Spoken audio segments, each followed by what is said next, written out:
I'm gonna say something controversial.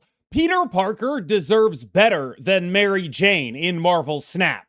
Now, I don't want to be too harsh on MJ here. She is a 3/3 with an end of turn ability that buffs all of your cards that moved on any given turn by +1 power. That's not nothing. But in comparison to a couple of other 3/3s that scale with 1 power when you do stuff, she does end up a little bit lacking. The first and most obvious point of comparison with Mary Jane is Hydra Stomper. These are both 3/3s that scale with each individual move that you make. However, Hydra Stomper has two extremely distinct advantages that make it a significantly stronger card than Mary Jane.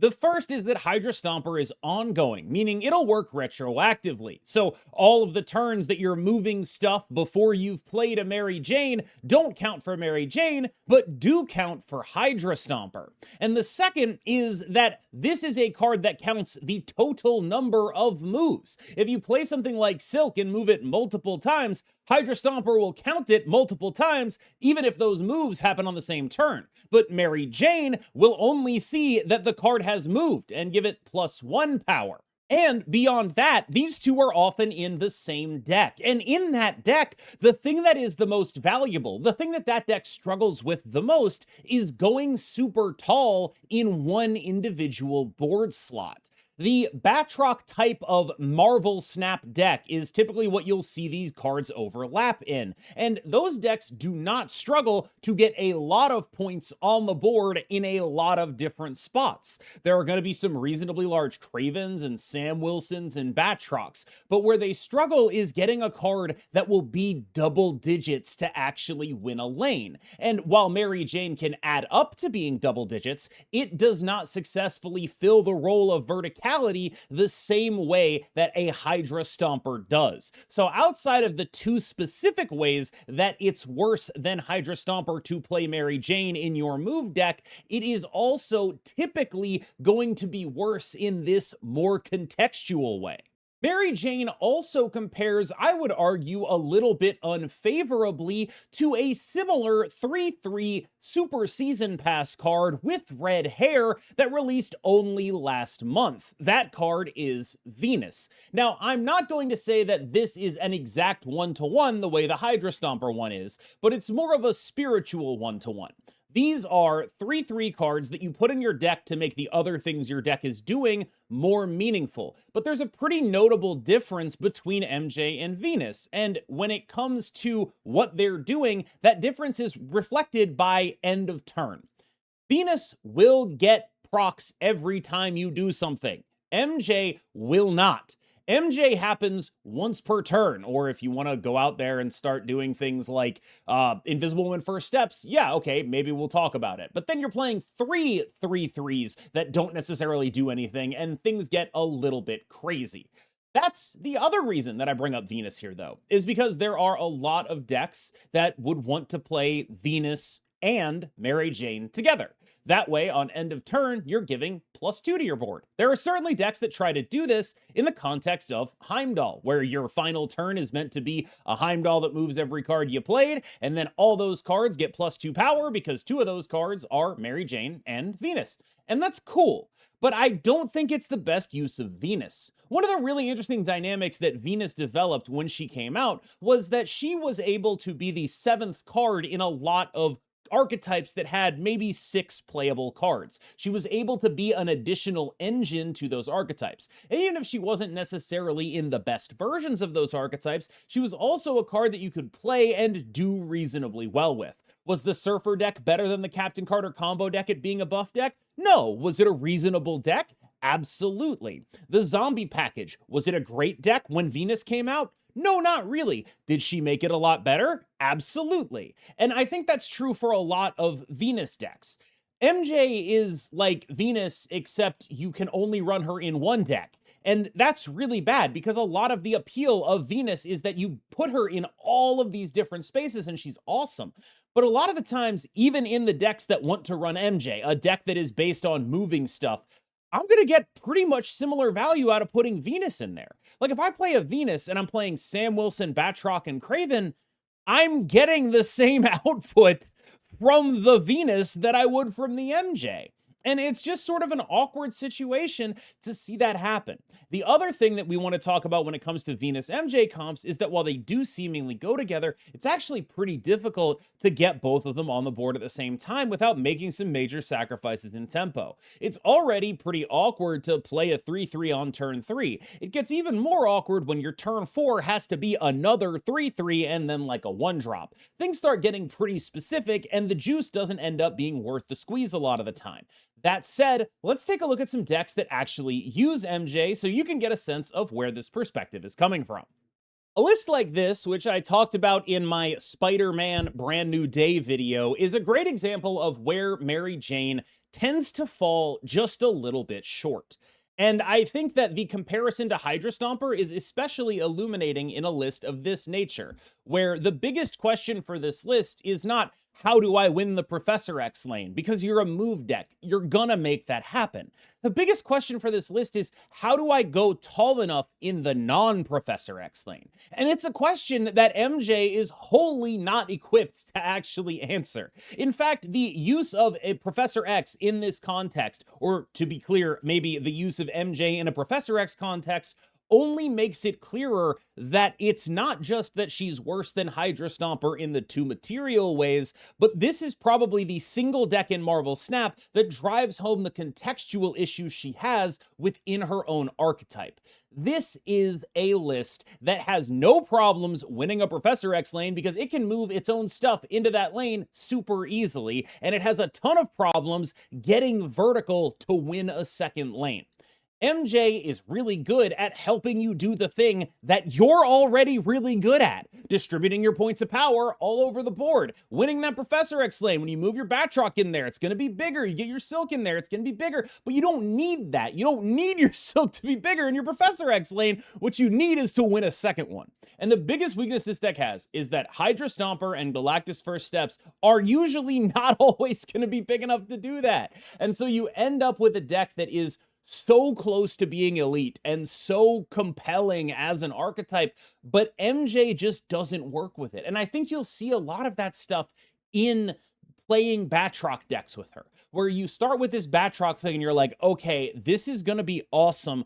I'm doing all the stuff that makes this deck awesome. I just get a second Hydra Stomper. That's dope. But you would rather play second Hydra Stomper every single time over Mary Jane. She's not actually doing a good enough job at being bad Hydra Stomper. A comparison here would be how Mr. Atlantic, Submariner, was a pretty medium card, but was a very good bad Clea. My worry with Mary Jane is that I don't think she gets up to the level relative to Hydra Stomper that Namor or Submariner got up to for Clea. In other words, there is more of a difference between this card and Hydra Stomper than there was between Clea and Submariner.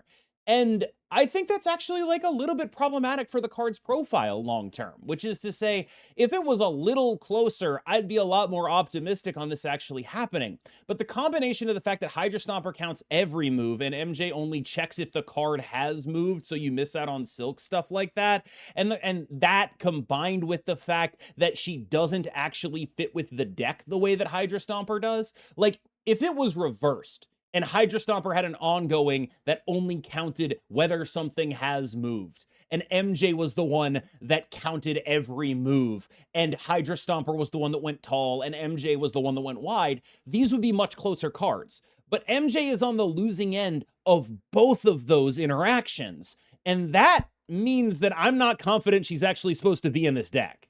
Friend of the channel, Smiz, has provided this list, which is looking to say, we don't need no stinking Hydra Stomper. Let's make a deck that is fully built around diffuse power. In other words, what we're doing here is no Silk, no weird stuff. We're only proccing Mary Jane on things that happen once per turn. We're not double moving anything. We don't even have the ability to double move anything. And this is a list that's sort of aimed at alleviating a lot of the things that we talk about with Mary Jane that make her worse than Hydra Stomper, because this is a list that is saying, okay, I have another card that's doubling for my ability to go tall. I've got Think First Steps. He's my individual lane winner. I've got a lot of flexibility around where my cards are. I don't need that individual lane winner as much as I need those movable cards to be as meaningful as they possibly can. I've got Topaz to make my Spider-Punk happen a turn earlier, and then he can move out with an additional amount of points that MJ is also providing. I've got all of these things that are moving once per turn and never moving twice per turn, so I don't ever feel bad about having MJ in here instead of Hydra Stomper, and I've got a deck that is built around repositioning these individual units such that I am less pressed about needing something that goes vertical the way a Professor X deck would be. In other words, this is a list that I consider perfectly built to conceal Mary Jane's relative weaknesses. If there is a list that actually makes Mary Jane feel like an incredibly powerful card, this is probably it. And the combination of MJ Venus here is meaningful, but you will notice the lack of Heimdall. Even in a world where we have MJ Venus, I'm not super convinced one of them shouldn't be Hydra Stomper in the first place. But either way, the way it works is you have these threes, both of them buff the things you're doing. When you're moving a Spider-Punk, Venus will give it an extra point of power. So will Mary Jane. When you're moving a Batroc, Venus will give it an extra point of power. So will Mary Jane. When you're getting Craven procs, when you're getting Sam Wilson procs, all of these things are going to give you extra points of power from either Venus or Mary Jane. And if you have the time to set up both, suddenly you're getting additionally extra points of power. This is a fairly solid list. It has reasonable interaction, it has powerful cards in it, and it does its best to be built in a way that doesn't put the spotlight on Mary Jane's flaws, but instead puts the spotlight on the things she does well, which is distributed power and synergy with other cards in her space. Last up, it's a little bit impossible to talk about MJ without talking about the Heimdall surprise. And I do think it's fair to say that this is a deck that has gotten a lot less surprising over the last couple of days. Heimdall's a very powerful card in the context of Mary Jane, making it effectively a board-wide buff, and frankly, it's already a 6/10 with a relevant enough effect that it can win you some games, but it's also an exceptionally difficult card to play, and it gets infinitely more difficult if your opponent is planning on understanding that you're going to do that. If you are someone who knows your opponent is playing Heimdall and they play Heimdall, you are probably winning because it's fairly easy to play around a Heimdall, which typically results in 2 very stacked lanes and 1 not very stacked lane at all. The typical play pattern against this means you stack one of the lanes that's stacking with everything you've got in your deck and free win the one that doesn't actually have anything in it at the back end. This has made Heimdall a relatively losing value proposition the more telegraphed he is. Now, the good news for you is that there's a bunch of people trying a bunch of different move decks right now, so Heimdall isn't necessarily as telegraphed as he would otherwise be. Now, this is a deck that is not all-inning the Heimdall surprise, which I also think is probably right. A Red Guardian instead of the Venus to go for the double Venus MJ Heimdall thing might throw people off the scent just enough that they'll be able to that they won't be expecting the Heimdall because you don't have MJ Venus. I do think MJ Venus, probably a very reasonable guess that your opponent is playing Heimdall. This list came to me from Ika, so huge shout out there.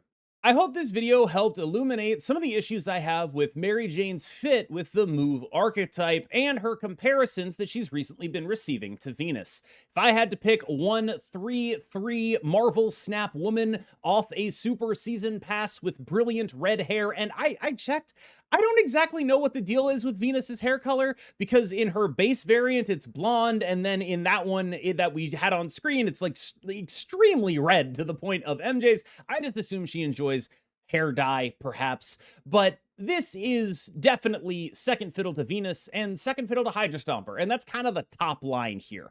That's the real big takeaway about Mary Jane, is it's hard for me to envision a spot where she's better than those cards in the decks that she goes in, or not even necessarily reliant on those cards. I think people comparing her to Venus, I think Venus drastically exceeded my expectations in the sense that I expected it to be a pretty good card, and she ended up just making a ton of medium decks a little bit better. I think that largely what I would say if I were to review my own review of Venus is that I think I was a little bit low on her, despite kind of getting the right answer by accident that she was only going to be pretty good, because I think she was pretty good in a way that was representative of being really helpful to a lot of different decks. Even if none of those decks became tier 1, I still think that's a card that's probably a cut above pretty good. MJ, I think, is a card that is a cut below pretty good. I'm a little bit worried about her because of the ways in which she is worse than Hydra Stomper in many of the decks that she would otherwise go in. I actually, going through this, would not actually be surprised to see her gain a point of power or even maybe two, because that is, I think, what I feel the gap between her and Stomper is, thanks to Stomper's ability being ongoing and counting multiple moves. All right, y'all, thank you so much for watching. I'm going to be trying a bit of a new thumbnail style for this one, at least on an A/B test. So if you were someone who was subject to the A/B test, let me know what you think. This is going to sound so stupid. It didn't occur to me that most people browse YouTube in dark mode, and I should probably like make my thumbnails more conducive to that until today. I'm not very good at this job, guys. I really don't know what else to say. Thank you so much for watching, despite me not being very good at the job. And of course, I will see you in the next one.